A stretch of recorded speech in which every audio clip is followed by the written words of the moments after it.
What's up everyone, Kaijin Okami here, and this news report is brought to you by Patreon. Patreon, where promises are paid for. Oh, and Loot Crate.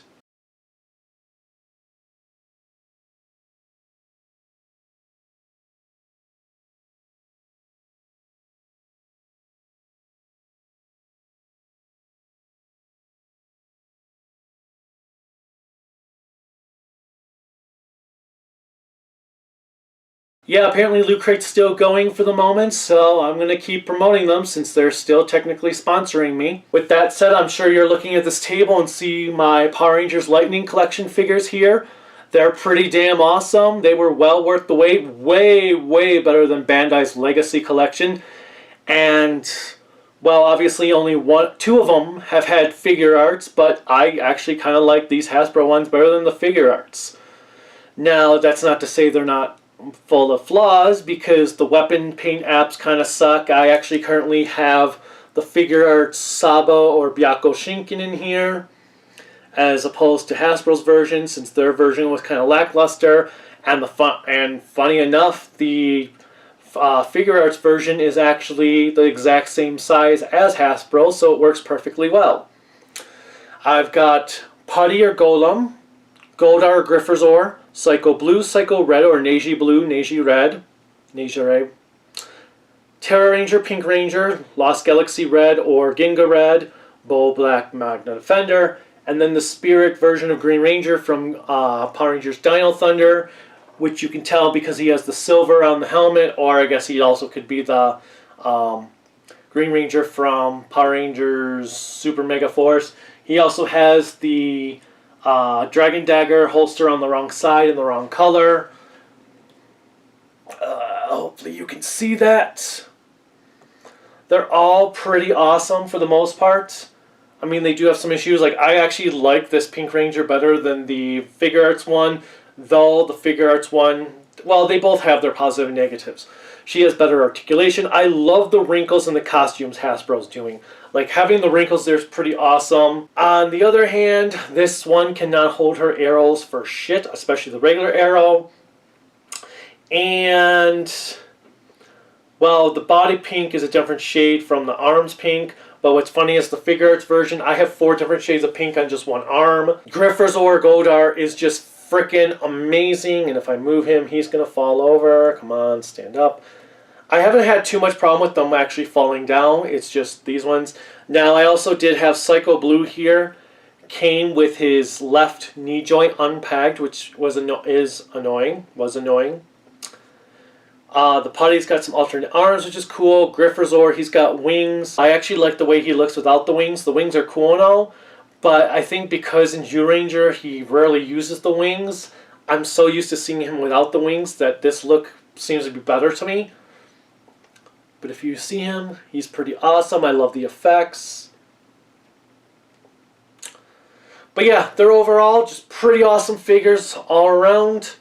I would highly recommend picking them up if you can.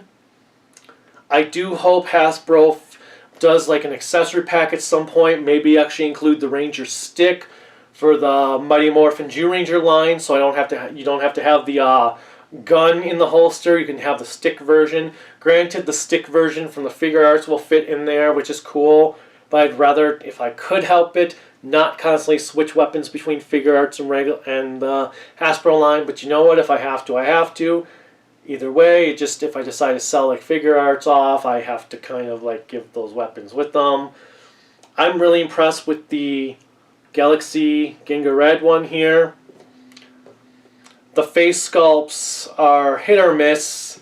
Like, the Tommy face sculpt looks fine, but the head's too small. The Kimberly face sculpt can give you nightmares. The Leo face sculpt is actually pretty good. Bull Black didn't come with any unmasked head, and obviously the Psycho Rangers didn't, which makes sense for Blue, though Red did have a human form. But whatever the case, definitely pick them up if you see them. Well worth it. Pretty awesome. They're pretty comparable to the Marvel Legends line. I'm a little worried about the peg system now. For example, maybe The pegs are like really long, and sometimes it feels like you're bending them or they're going to break when you are trying to pull them out to switch the hands around. What I've been trying to do is just put in my favorite hands on the bodies and not switch them, although that doesn't always work since some of them do have cool hands. They really need to give her new hands though, because her hands kind of suck. It's like the hand that holds the bow actually can hold the arrow better, and the hand that holds, well, can't hold the arrows, seems like it could actually hold the bow better. Like I said, I do hope that if there is an accessory pack, they also include alternate hands for some of the Rangers, because certain ones like her and, well, White Ranger, they could definitely use it. Anyway, moving past that, I hope you enjoyed my Shinkenger review. I kind of made an oops in there because I accidentally called Shinkino Shinken-Ha-O for some reason. It was kind of weird because I even had Shinkino in my script, and I looked on Wikipedia or the wiki page and I'm like, oh, it's Shinken-Ha-O, not Shinkino. Okay, why did I think Shinkino? Well, I thought Shinkino because it actually was Shinkino. So oops, my bad. I might make a joke in my next review about it, or maybe, well, maybe my Ghost Sager review, I'll make a joke about it when I'm covering Ghost Sager versus Shinkenger. My next Sentai series that's planned to be reviewed is Battle Fever J. However, I don't know if you've been paying attention to the Ultraman news from Mill Creek. Just in case, Mill Creek has licensed almost every Ultraman series. They have Ultraman and Ultra Q coming out in October, on October 15th. They've got Ultraman Orb and Ultraman G coming out on November 19th, and Ultra 7 coming out on December 10th. Now, I've already reviewed Ultraman and Ultra 7, so I don't need to review those again. I'll just be doing like quick little Blu-ray reviews. But Orb, G, and Ultra Q, I have not reviewed before, so I'm going to get the Blu-rays. I'm going to review them. I don't know if I'm going to review them as quickly as I do my other Toku shows when they come out on Blu-ray, just because Ultraman's having so much coming out in a short time span. I also don't know if you noticed, but they also released a catalog showing what they're going to release next year, which is going to include Return of Ultraman, Ace, Taro, Leo, Ruby, some Ultra Fight thing, Ultraman X, and Ultraman Zero movies are going to get all released next year, so they might end up knocking some of my Sentai plans for next year back because of that, which I'm not complaining, because you know what? Hell, that's awesome getting all these Ultraman discs on official copies, and I really, really, really want to say, since Mill Creek can do this Ultraman, we need to buy it to show other companies that there is a market for Toku, and try to push Hasbro, Shout Factory to bring more Sentai out. Bring more Sentai out. Push Discotech to license more Metal Heroes. I'm hoping that you guys had picked up Juspion, especially if you saw my review. Pick it up, support it, get it. Show Discotech we want more Metal Heroes. Let's start hitting up Kraken or Sentai Filmworks saying we want more Garo. We want more Garo. Come on, give us more Garo. It's been a year now since they gave us Garo, so we need more Garo. Another Toku news. If you haven't watched Zero One, Zero Mon has been really good so far. We've only watched the first 2 episodes. Been solid. We might watch 3 and 4 tonight. If we don't do 3 and 4 tonight, we'll do 3, 4, and 5 next Thursday. And then do a video on 3, 4, and 5. Well, 2, 3, 4, and 5, since we already did a video on episode 1. So far, I'm pretty impressed with it. I also want to give a special thanks to Toku Star. He attended Japan World Heroes and picked me up 2 autographs. One of Deca Red's actor. I can't really remember their names at the moment offhand. But yeah, Deca Red's actor. I got to get a better picture frame for it, but I put it in this picture frame so I can kind of keep it safe. And he also got me Kamen Rider Blade's actor's autograph, which is awesome. And I'm going to get this framed, and I have 2 Kamen Rider pictures from these cards that came with the DVDs, the Region 2 DVDs, that I want to get framed together. I'm going to have get a frame where I can stick the cards next to it and put it all together. That would be pretty awesome.